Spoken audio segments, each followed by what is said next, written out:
The invasion came without warning. One moment, humanity was gazing at the stars, dreaming of distant worlds, and the next, alien warships blotted out the skies. The Zinthar Empire, an ancient race known for conquering entire star systems, had arrived to claim Earth. To them, humans were primitive, weak, and incapable of resistance. They brought their advanced laser cannons, plasma shields, and towering war machines, confident they would crush humanity in days. But the Zinthar had underestimated Earth's greatest strength. Its inventors, a hidden research facility beneath the Rocky Mountains, a team of brilliant scientists and engineers worked tirelessly. Among them was Dr. Elena Ward, a physicist who had spent years developing experimental energy weapons. Her latest creation, the pulse-wave blaster, was still untested. It was designed to emit a powerful electromagnetic pulse that could neutralize any electronic system. As the Zinthar fleet began attacking Earth's major cities, humanity fought back with conventional weapons jets, tanks, and missiles. The aliens laughed at these futile attempts, swatting away the attacks as if they were flies. But when the pulse-wave blaster was activated, everything changed. The turning point, the first test of the blaster, took place during the battle for New York City. Zinthar war machines, 10 stories tall, marched through the streets, leveling buildings with plasma fire. The humans were on the brink of defeat when Elena's team activated the blaster. A ripple of blue energy swept through the city, and the alien machines froze in place. Their shields failed, their weapons shut down, and their towering war robots crumbled like statues. Soldiers on the ground cheered as they realized the tide had turned.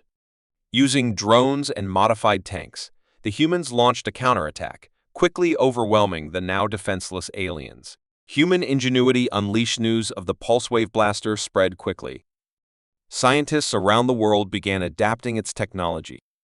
Engineers turned everyday tools into powerful weapons. Factory drones were reprogrammed into battlefield scouts. Construction cranes became mobile missile launchers. Even civilian satellites were equipped with laser systems to take down alien ships in orbit. The Zinthar were stunned. Their advanced technology, which they had spent centuries perfecting, was no match for humanity's resourcefulness.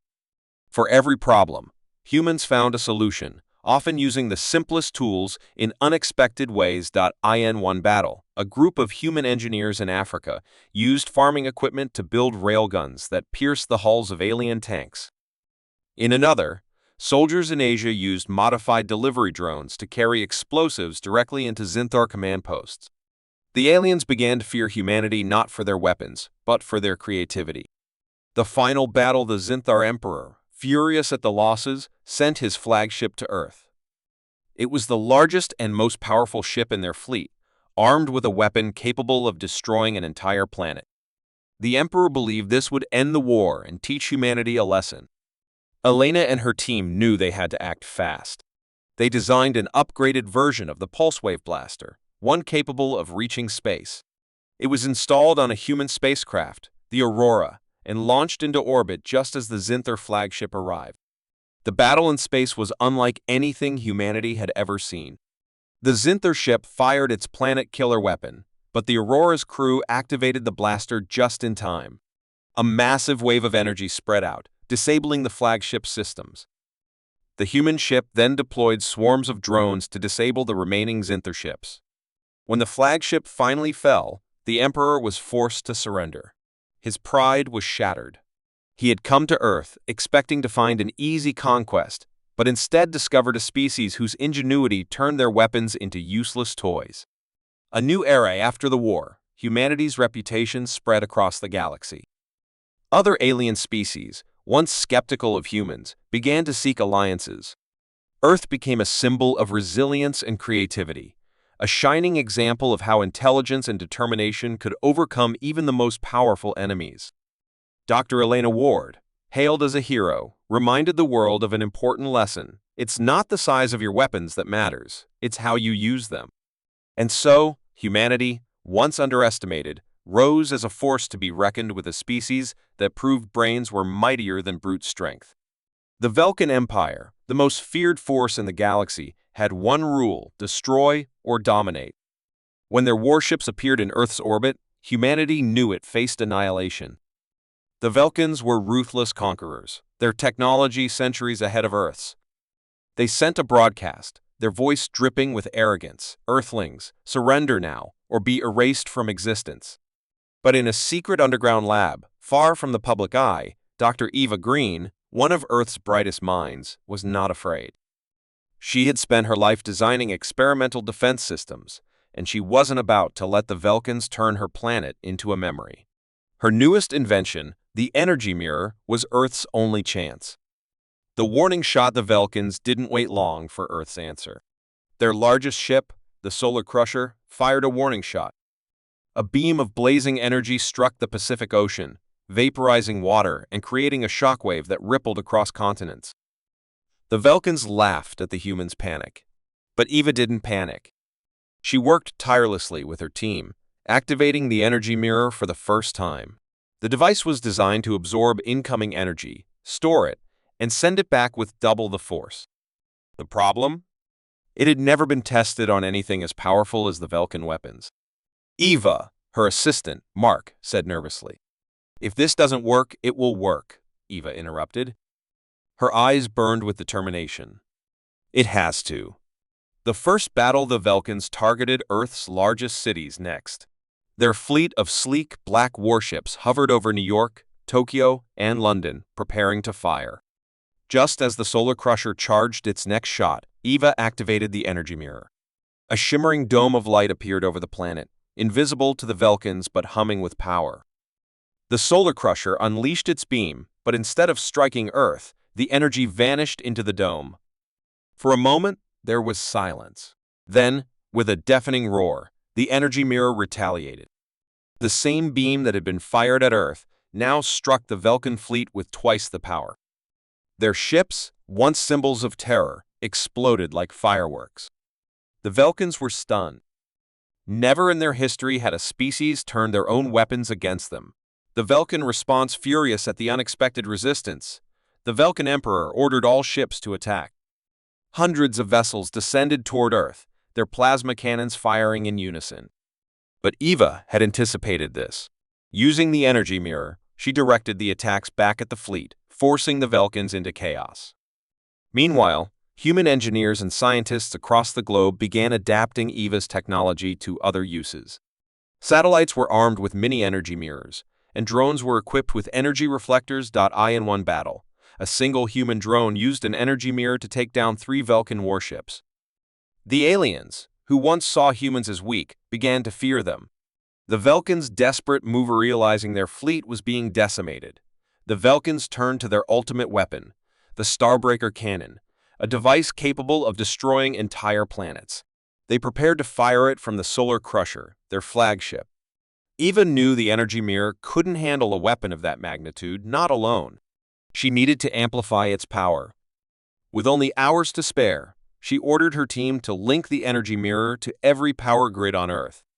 "It's risky," Mark said. "If it fails, we could fry the entire planet. And if we don't try," Eva shot back, "the Vulcans win." "I won't let that happen." The final showdown, the Solar Crusher moved into position, its cannon glowing with deadly energy. Vulcan leaders watched confidently, certain this would end the humans once and for all. As the Starbreaker cannon fired, the energy mirror surged to life. The beam struck the mirror and disappeared. For a heartbeat, the world held its breath. Then, the energy mirror unleashed its counterattack. The Starbreaker's energy was amplified tenfold and fired back at the Vulcan fleet. The Solar Crusher, along with the Starbreaker cannon, exploded in a blinding flash of light. The remaining Vulcan ships, crippled and leaderless, fled in terror. The inventor's victory with the Vulcan threat defeated, Eva became a global hero. But she didn't celebrate. Standing in the ruins of her lab, she reminded the world of the real lesson. The Vulcans thought power was everything, she said. But power means nothing without ingenuity. We didn't just fight back, we outsmarted them. As news of Earth's victory spread, other alien civilizations began to take notice. They had heard of the Vulcans' downfall and the human inventor who turned their greatest weapon into their greatest weakness. The Vulcans never returned. They couldn't risk another defeat, another humiliation at the hands of a small planet with a big mind. And so, humanity, once underestimated, laughed last. On the planet Grathor, chaos reigned. Two alien factions, the Vargans and the Exalocs, had been at war for centuries. Their conflict left their cities in ruins, their skies darkened by smoke, and their fields littered with the wreckage of countless battles. Humanity had no part in this war until an unarmed human exploration ship accidentally landed in the crossfire. The explorers, led by Jake Carter, were a team of engineers, scientists, and researchers. Their mission was peaceful, to study Grathor's environment and learn about its unique energy crystals. But the moment they arrived, both alien factions labeled them as enemies. Humans sneered a Vargan warlord, his holographic message projecting into Jake's ship. Weaklings. Surrender now, and perhaps we'll let you live. The Exalux commander wasn't much kinder. If you don't surrender to us, we'll destroy you before the Vargans get the chance. Jake refused to surrender to either side. We didn't come here to fight, he said to his crew, but if they want to treat us like enemies, we'll show them what humans can do. The first Tinker the human ship was poorly equipped for battle, carrying only basic tools and machinery. But Jake and his crew were engineers. They didn't need advanced weapons. They began modifying their mining equipment into makeshift weapons. Using laser drills, they built pulse cannons that could pierce the alien tanks. Drones meant for surveying landscapes were reprogrammed to drop explosives on enemy targets. Even their energy harvesters, designed to collect Grathor's crystals, were turned into portable power generators to fuel their new creations. When the Vargans launched their first attack, expecting an easy victory, they were met with a surprise. The humans' pulse cannons disabled their tanks, while drones swarmed their positions, leaving their troops in disarray. The Vargans retreated, furious and humiliated. The Exalocs, watching from a distance, decided to attack next.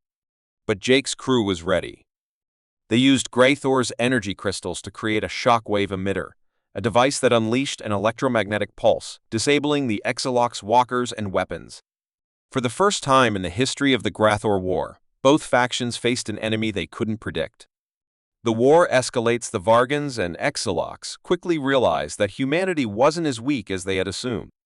Both factions began targeting the humans, believing they could end the problem with sheer numbers. Jake's crew worked day and night, constantly improving their weapons and defenses. Their small camp became a fortress of innovation. Every piece of scrap metal, every shard of crystal was turned into something useful. When the Exalocs unleashed their largest war machine, a siege crawler that could level mountains, Jake countered with a makeshift railgun built from mining rails and energy capacitors. The railgun's single shot destroyed the crawler, sending a shockwave through both armies.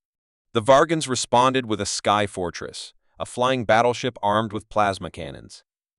Jake's team used their drones to plant explosives on the fortress's engines, bringing it crashing down in a fiery explosion. The turning point, despite their victories, Jake knew they couldn't keep fighting forever. Resources were running low, and the crew was exhausted. But Jake had a plan. Using Grathor's energy crystals, he built a device called the Thunderbolt Launcher, capable of unleashing a massive energy blast. His goal wasn't to destroy one faction, but to force both sides to the negotiation table. Jake contacted the Vargan and Exalocs leaders. "We've shown you what humans can do," he said. "We don't want to keep fighting, but if you push us, we'll end this war for good."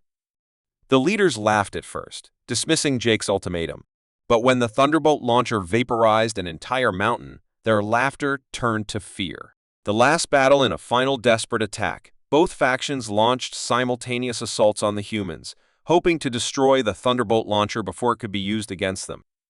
But Jake's crew, using every trick they had learned, held their ground. The battle was chaotic. Drones swarmed through the air, dropping explosives on alien tanks. Pulse cannons fired relentlessly, cutting through enemy forces. The Thunderbolt launcher charged slowly, its glow growing brighter with every second. When the launcher finally fired, the energy blast didn't target either faction directly. Instead, it created an impenetrable barrier around the humans' camp, a demonstration of their ultimate power. The message was clear: Humanity could have destroyed them, but chose peace instead.